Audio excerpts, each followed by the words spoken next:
계속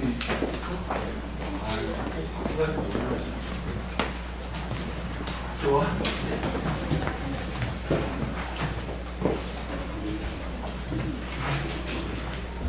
잠시 후에 다시 연고동행 발표 시작하도록 하겠습니다. 네, 생각은 자리를 이동해 주시기 바랍니다. 그러면 이거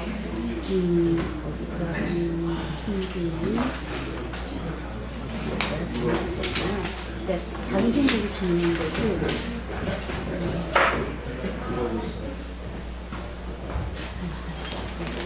선생님부터 시작할 거고. 이번 편 선생님부터. 네네.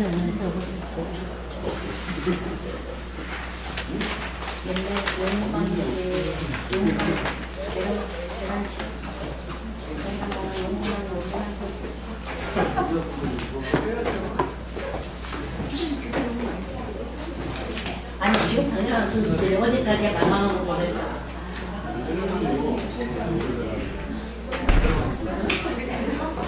아니 두 개나 빼지 말했어. 네가 했어. 난 따라와야지. 공부를 못한다. 네가 했어. 자기는 문화 이쪽에는 원래 저기잖아. 연구원인데 해야지. 자기가 책임 연구원 하려고 해야지.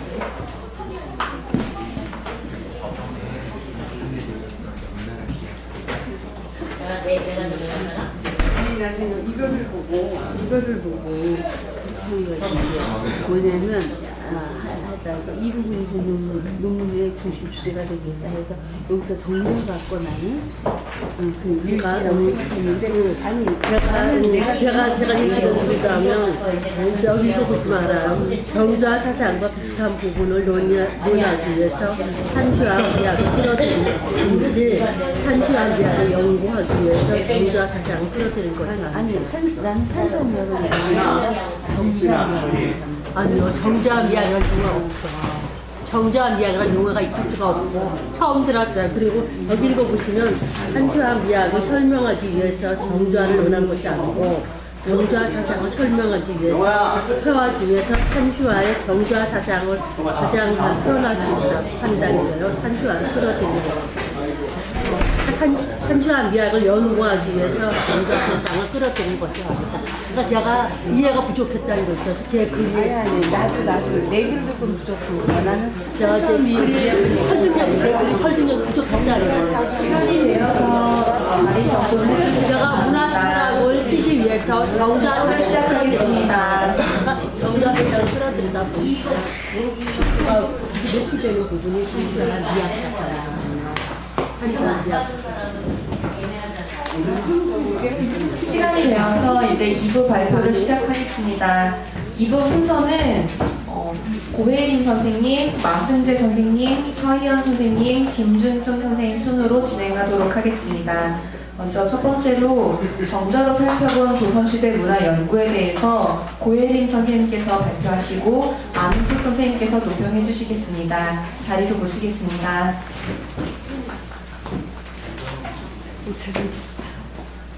혹시 오늘 아까 신정훈 교수님께서 말씀하신 연담을 하시길 희망하시는 분이 있으신지 희망자를 거수해 주실 수 있나요? 뭔데요?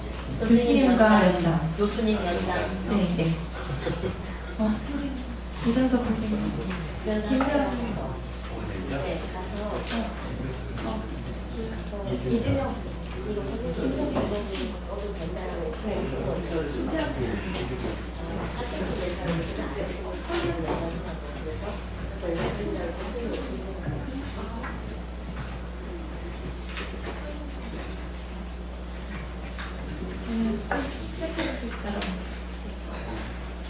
안녕하십니까. 설교를 하게 된 안녕하세요. 발표를 하게 된 고혜림이라고 합니다. 먼저 정주화로 살펴본 조선시대 문화연구의 목차를 살펴보시면 1장 들어가는 글, 2장 연구의 배경, 3장 정주화와 산주화의 연관성, 4장 정주화와 조선 전기 문화와의 관계. 여기서 전기가 아니라 오타입니다. 조선시대 문화와의 관계입니다. 5장 나가는 글 이 정도로 대충 목차를 잡아보았습니다. 본 내용은 제가 지금 연구 초기에 있기 때문에 이 정도로 발표하게 되었음을 알리는 바입니다. 그럼 먼저 집필 의도를 얘기하도록 하겠습니다. 제가 여기 나와 있는 글을 이제 발표하면서 중간중간 띄엄띄엄 저기 제가 읽겠습니다. 그래서 이제 이 글을 그러면 저기 읽도록 하겠습니다. 본 연구는 정주화로 살펴본 조선시대 문화에 대한 연구이다. 문화 중에서도 예술 문화, 그 중에서도 회화 중에서도 조선시대의 산수화 속에 나타난 정주화하는 모습을 관찰하여 당시대의 문화를 살펴보고자 합니다. 그러기 위해선 먼저 회화 중에서도 산수화 속에서 살펴본 정주화 모습과 산수화 속에 깃든 정주화 사상, 또한 이를 통해 살펴본 정주화 사상과 산수화 미학의 공통점을 연구하고 산수화 속에 표현된 정주화 모습으로 당시대의 생활 문화를 연구하는 것이다. 그러기 위해선 첫째로 문화에 대한 개념을 설명하고 다음으로 정주화와 산수화에 대한 문설로 본 논문의 연구 의도를 밝히고자 하였습니다.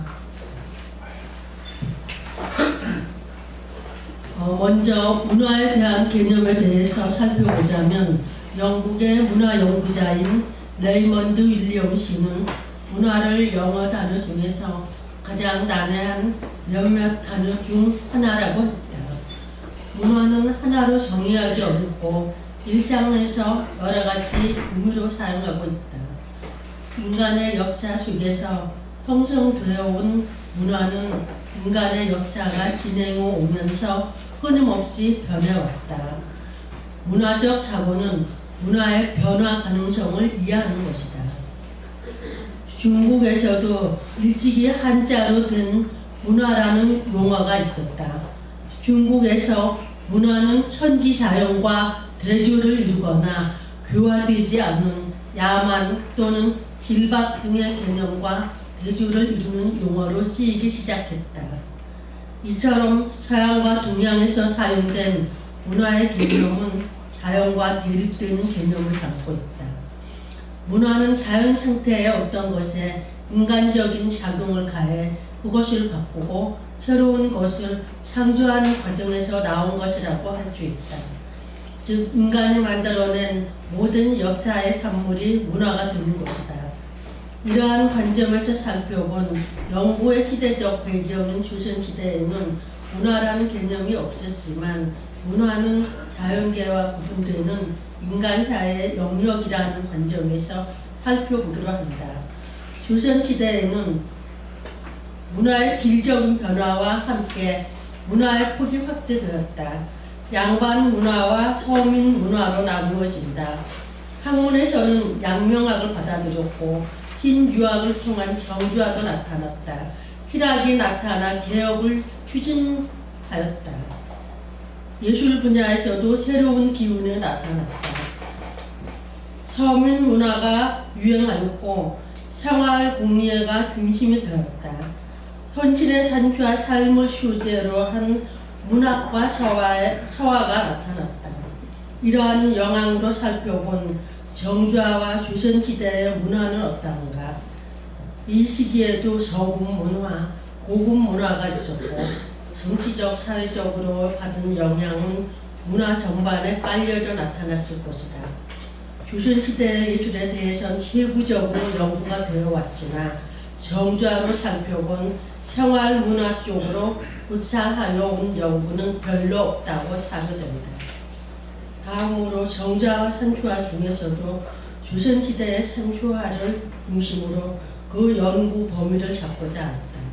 정주화를 본 연구의 목적으로 삼고자 한 이유는 이러한 정주화를 유교에서는 신유학 이후부터 관심을 갖기 시작하기 때문이다.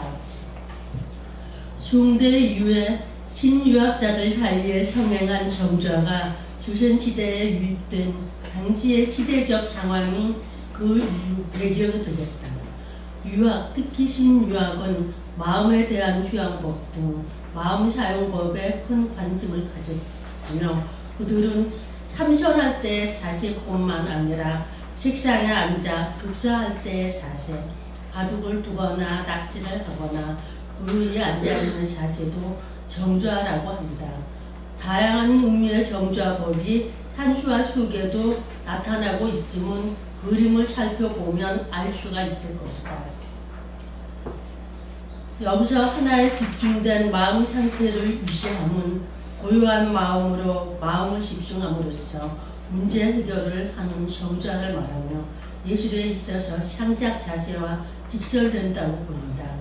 이러한 경사상은 예술 중에서도 회화, 그 중에서도 산수화와 공통점이 있다고 보였으며 그림을 그릴 때 내 마음의 문제, 즉 내 마음의 자세가 그림 속에 그대로 나타나고 있다고 생각되어진다. 이에 대해 왕양명은 고요함 속에 공리하고 공리를 마친 후 정좌하면 심과 리가 융화되어 하나가 되는 것을 심증리라 하였는데 이것을 본인은 바꿔 말하여 예술에 있어서는 심직화라 하여 마음과 그림이 융화되어 하나가 되는 것을 중요시한다. 예술 문화에 있어서 회화 중에서도 산수화를 선택한 이유는 작가가 창작을 할 때 대상을 바라봄에 있어서 그 사장적인 면이 가장 잘 표현될 수 있다고 생각되어 선택하였다. 산수화는 사실주의와 이상주의와의 조화를 이루고 있다고 말할 수 있다. 작품 속에 고도의 정신적인 휴양이나 철학적인 측면을 담고 있다. 화가가 그림을 그릴 때 고려해야 할 조건 중에 하나인 정신을 해방시켜 도와 일치할 수 있게 하는 것은 산수화 속에 표현된 정신이 그 안에서 소유할 수 있는 공간의 의미를 가진다. 중대의 산수화가 본격적으로 성행한 이유는 당시의 철학, 정치 상황, 예술의 핵심인 유학자들과 관계가 있다고 볼 수 있다. 이 시기의 유학자들의 사상은 그림에 반영되어 당시대의 사상과 관념이 형성될 수 있었다. 이러한 사고방식은 그들이 개인과 사회와의 균형을 이루기 위한 방편으로 산수화를 적극적으로 활용하였으며 중대에는 이해 해결책으로 산수화가 성행하였다. 이러한 관점에서 정좌와 산수화를 서로 연관시켜 보고자 합니다. 이처럼 살펴볼 때 신유학 이후부터 나타난 정좌 사상과 중대 이후부터 적극적으로 산수화가 성행한 시대적 배경은 서로 맞물려서 나타나 이로써 정좌 사상과 조선시대 산수화의 미학 둘 사이의 공통점을 살펴보고자 합니다. 본 논문에서는 이들의 상관관계와 이를 바탕으로 한 생활 문화를 연구하고자 하는 바입니다. 이상입니다.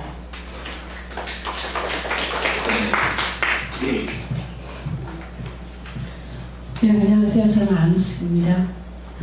제가 고혜림 씨 논문을 이제 받아서 읽고, 저는 여기가 철학가고 또 저는 고혜림 씨도 동영하겠기 때문에 예술 철학이라고 생각을 하고 논문을 이 발표자 의도와는 다르게 잘못 좀 읽었나 좀 전에 얘기를 해보니까 그런 감이 듭니다. 그러니까 정확하게 말하면 제 해석에 약간 오류가 있었다는 생각이 들고 그거는 이제 우리가 서로 통화를 한 번 안 하고 그냥 보내기 때문에 저도 실수했구나라는 생각이 드는데 어떤 내용에서라기보다 그냥 어떤 전체적인 구조적 측면에서 제가 전부 다 읽지는 않고 고혜림 씨는 이게 하나의 그 문화연구로 논문을 썼는데 저는 예술철학 쪽으로 논문을 썼기 때문에 제가 가려서 읽도록 하겠습니다. 이 논문에 대해서 현재 이 짧은 집필 의도로 그 전체적 의도를 파악하기가 쉽지는 않았다. 다만 집필자가 제시한 목차와 개념을 참고한다면 다음과 같은 의견으로 이 논문의 어떤 기둥을 세우는데 도움을 주고자 한다. 근데 하여튼 제가 가장 중요한 이 고혜림 씨는 사회문화 쪽으로 유학과 어떤 문화와의 관계를 읽었는데 저는 예술 철학적으로 읽어서 하여튼 거기서부터 문제가 좀 있었던 것 같습니다. 1번, 이 논문은 정자를 살펴본 조선시대 문화연구, 즉 조선시대 생활문화를 산수화에 깃든 정자 사상으로 살펴본다고 하였다. 단순히 제시된 주제만을 갖고는 한다면 첫째, 생활문화라는 개념의 문자적 범위가 너무 강범위하다. 집필자의 지적처럼 문화란 자연계와 구분되는 인간 사이의 영역이라는 관점에서 정치, 경제, 법과제도, 문학, 예술, 교독, 종교, 풍속 등 인간적 산물이 포함되는 개념으로 생활문화 또는 포함되는 개념으로 생활문화 또한 이 범위와 별반 다르지 않다고 볼 수 있다. 정자와 연관되는 생활문화 개념의 범위를 한정 지을 필요가 있다고 본다. 그리고 여기에 어떤 소제목을 좀 달아야 될 거라는 생각이 듭니다. 산수화를 매개로 했으므로 거기에 대한 표현이 제시되어야 할 거라고 봅니다. 그러나 이 집필 의도를 보면 이 논문의 가장 중요한 키워드는 조선시대 산수화의 어떤 정자 미학을 꼽을 수 있지 않을까라고 생각이 됩니다. 그러니까 정자 미학이라는 건 맞는데 난 예술적으로 봐왔고 고혜림 씨는 아마 생활문화 쪽으로 본 것 같습니다. 그래서 이 부분은 제가 좀 읽지 않고 맨 끝에 그것을 저 끝에서 밑에서 세 번째 정자와 산수화가 모두 당시 사대부들의 어떤 수기적 방편이므로 매우 적절한 연골고리라는 것을 이제 말할 수 있습니다. 그러니까 이와 같은 우리의 문제를 종합해보면 논문은 문화연구 일기 전에 조선시대 산수에 나타난 정자미학이라고 저는 봤는데 이 고혜림 씨는 어떤 정자의 사회문화적인 그런 쪽으로 이제 논문을 쓸 것이라고 합니다.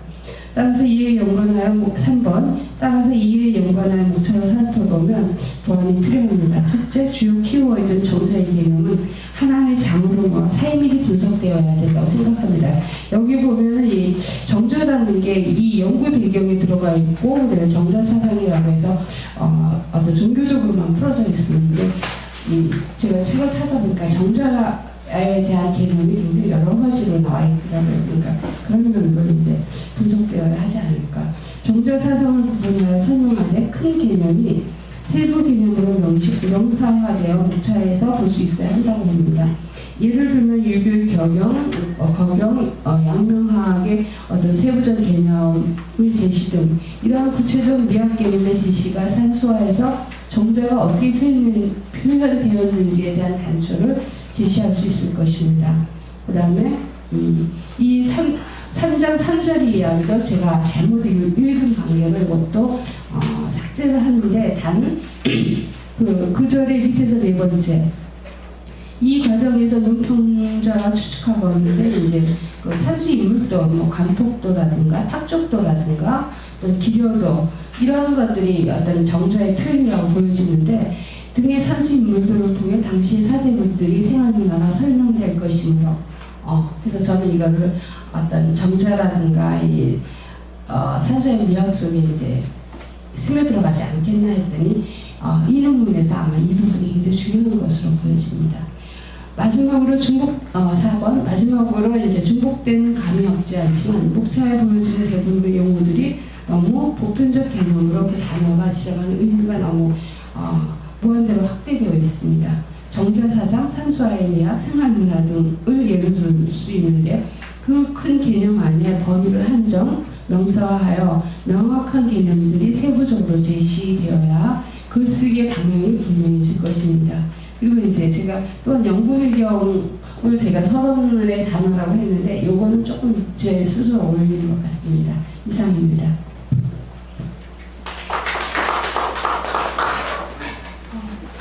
이렇게 만남의 장이 있어야 서로 간에 다시 또 의견을 나누면서 또 조율할 수 있는 부분도 생기는 것 같습니다.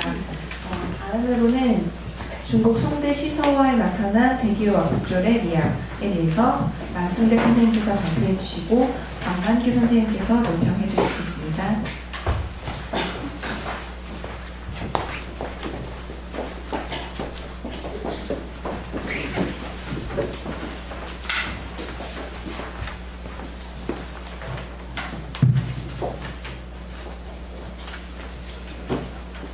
안녕하세요. 지금 동양국학과 박사과정 4기에 재학 중인 나승재입니다. 이번 연구동향 발표가 저한테는 논문 집필의 시작이라서 내용이 좀 많이 부족합니다. 그래서 어떤 논문을 제가 앞으로 쓰려고 하는지 논문의 방향성을 정립하려는 그 시발점이 되고자 하는 부분이기 때문에 가만히 해주셨으면 좋겠습니다. 연구 내용부터 보도록 하겠습니다. 동양 예술은 무의자연성을 담아낸 작품을 높이 평가한다. 이러한 사유에는 노자가 말한 큰 솜씨는 마치 서툰 것처럼 보인다라는 철학, 미학과 매우 밀접한 관련이 있다. 대교약졸은 인위적 기교 너머의 기교로 소방미, 자연미와 직결된 무의자연성을 지향한다. 그것은 자연을 본받는 기교이나 그 의식마저 소멸되어 자연스럽게 나타나는 기교이며 예술가의 개성을 미적인 형상으로 표현한 것으로 간략하고 담담하며 심원한 것을 특색으로 한다. 이는 소동파가 말한 점점 노숙해지면 평담해지며 이러한 경지는 정말 평담한 것이 아니라 현란함이 지극한 평담이라는 사유와 유사하다. 대교약졸의 특징은 질박하고 자연스러우며 평담한 미학사주를 설명하는 데 하나의 범주를 제공할 수 있을 것이다. 따라서 본 연구는 이러한 대교약졸의 미학을 중심적으로 중국 송대의 시서화의 특징을 살펴보고자 한다. 중국 송대는 철학적으로 예술 및 예술 이론에 있어서 그 이후에 약 1000년을 지배하는 사상을 산출했으며 이러한 송대의 미학사조는 평담을 중심으로 하는 대교약졸의 미학이 잘 드러난 중국 문화의 절정기라고 할 수 있다. 시에서는 당시의 화려하고 농염한 품격을 넘어서 평담함을 위주로 하는 시풍을 개척하였으며 회화에서는 수묵탄수화가 회화의 주류로 자리잡게 된다. 아울러 대교약졸의 미학의 극치인 문인화나 선화가 본격적으로 피어났으며 서예에서도 법도에 얽매이지 않는 자연스럽고 다양한 품격이 형성되었다. 이러한 중국 송대의 시서화에 나타난 대교약졸의 미학적인 특징을 이해하고 노장 철학에 기반하여 대교약졸의 미학적인 관점을 고찰하고자 하는 것이 본 논문의 주제이다. 대교약졸의 미학을 이해하기 위해서는 노자에 나타난 대교약졸의 뜻과 그 논리 구조를 이해해야 하고 노장 미학의 철학적인 접근이 기반이 되어야 할 것이다. 따라서 논문의 전반부에서는 노장 철학을 바탕으로 대교약졸의 의미와 특징을 파악할 것이다. 또한 대교약졸의 미학적 측면에서의 그 의의를 알아보고자 한다. 중반부에서는 중국 송대의 미학 사조의 형성과 전개 과정을 알아본다. 후반부에서는 시서화에서 대교약졸의 특징이 나타난 작가와 그 작품들을 선정하여 대교약졸의 미학적, 기교적 특징을 바탕으로 작품을 분석하고자 한다. 이 논문의 과제와 방향성은 다음과 같다. 첫 번째, 노자의 철학이 미학과 직접 연결되어 있다는 전제하에 논지를 진행한다. 따라서 노자의 철학을 미학적인 관점에서 분석하고 그 의의를 밝히고자 한다. 두 번째, 대교약졸의 미학은 선종 미학, 품격에서의 일격미와 어떠한 공통점과 차이점을 갖는지를 비교함으로써 대교약졸의 미학적인 특징을 살펴본다. 세 번째, 중국 송대의 대교약졸의 미학이 두드러지게 된 배경을 유추하고자 전반적인 송대의 미학 사조의 형성과 그 전개 과정을 알아본다.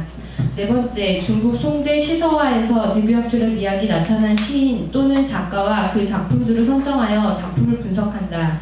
현재 제가 생각한 작가는 시에는 매우신, 소식, 황정영, 미불드입니다. 매우신 같은 경우는 송시의 평담한 시풍을 제창한 시인으로 유명하고, 그리고 소식의 고목괴석도라는 그림이라든지 황정경의 송풍각, 그리고 미불의 춘산 서송도 같은 그림들이 약간 그런 평담하고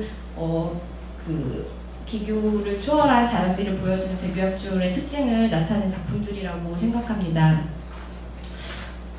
선행 연구 및 검토에 관해서 지금 이제 자료 수집 중이라서 그 내용을 넣었는데 이제 이 부분은 생략하고 의문점 부분만 보도록 하겠습니다. 첫 번째, 중국 송대 시서화에 나타난 대교약졸의 미학이라는 제 연구 범위가 조금 광범위한 것은 아닌가라는 생각이 듭니다. 두 번째, 대교약졸에 대한 선행 연구로 현재 박석의 대교약졸이라는 책이 있습니다. 이 책은 대교약졸의 의미와 그 미의식을 다루었으나 전체적인 중국 문화를 토대로 설명하고 있습니다. 본고에서는 중국 송대를 중점적으로 다루면서 시서화에서도 구체적으로 그 작가와 작품을 분류해서 설명하려고 하며 논문의 독자성을 갖기 위해서 그 특징이 나타나게 된 배경과 당시의 전반적인 미의식을 논하려고 합니다. 또 다른 시각에서 대교학적을 논함으로써 차별적인 논문으로 발전될 수 있을지에 대한 우려를 가지고 있습니다.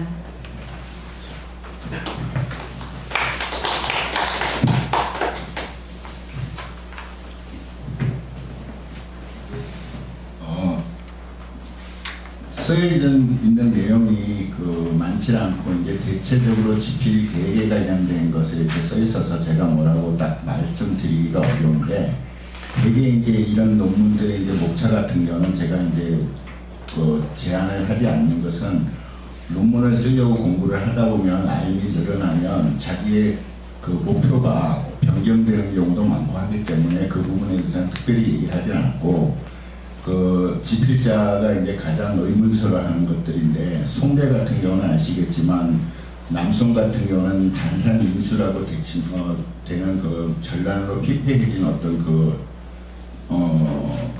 문화, 그 다음에 국토, 그런 거에 비해서 이제 북송은 이제 어쨌거나 요 나라와 금나라의 이제 재물을 갖다가 바치면서까지 평화를 유지하고, 그 다음에 경제적 부흥을 일으키는 사회 환경적인 요소가 다르기 때문에 송대를 갖다가 하나를 다 묶는다는 것은 좀 무리가 있지 않는가.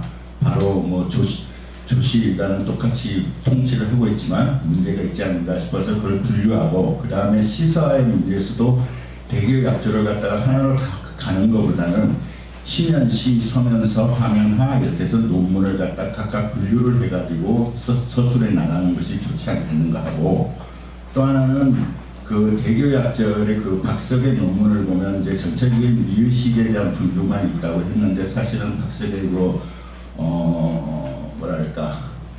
학술지 논문 같은 경우는 이제 시에 대해서도 있고, 그죠? 산조에 대해서도 있죠. 그렇게 돼 있는데 그 논문을 제가 읽어봤어요. 이 요청을 받고 읽어봤는데, 이제 박석을 과연 토대로 할 것이냐, 아니면 그걸 넘어서는 논문을 쓸 것이냐를 먼저 이제 정해야 되고, 그걸 토대로 한다 그러면 이제 여러 가지 의문점이 생겨요. 왜냐하면 박석의 논문을 이제 보니까, 지금 박석 논문 비평 시간은 아니지만 그 논문을 보면 우리가 기존의 미학 논문들이 항상 제시하는 그 용어들, 개념들이 평담, 소박 이런 것들을 제시하고 있는데, 과연 그게 지금 우리의 그 관점으로 봐서의 소박과 평담인지, 아니면 노자의 관점에서의 소박과 평담인지를 먼저 제시를 해야 되고, 노자의 그 관점으로 만약에 본다 그러면 소박이라는 것은 도의 어떤 상징적인 또 다른 표현인데, 거기에 미를 갖다가 부여할 수 있는가, 미를 갖다가 합쳐서 소박미라고 할 수 있는가에 대한 문제도 해석을 해줘야 돼요. 그 다음에 노자 45장에 나오는 거잖아요, 대교약절이. 그 대교약절 위에가 뭐냐면 대직약 구리죠, 그죠?